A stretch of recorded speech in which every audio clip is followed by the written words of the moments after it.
यह आदमी इस कपड़े को क्यों फाड़ रहा है? दरअसल ऐसा करने के लिए यहोवा ने उससे कहा है। यह आदमी एक नबी है और इसका नाम अहिय्याह है।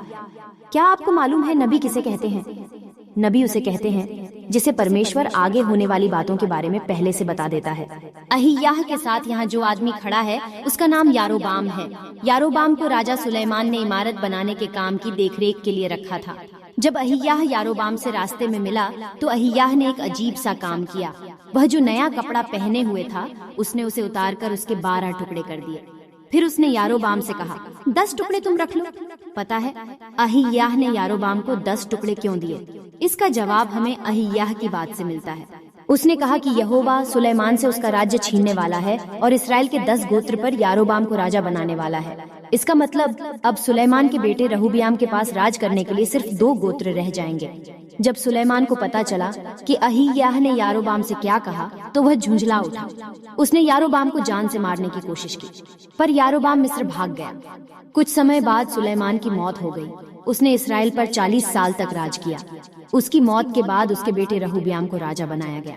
उधर मिस्र में जब यारोबाम को पता चला कि सुलेमान मर गया है तो वह इसराइल वापस आ गया। रहूबियाम अच्छा राजा नहीं था। वह अपने पिता सुलेमान से भी ज्यादा लोगों को तंग करता था।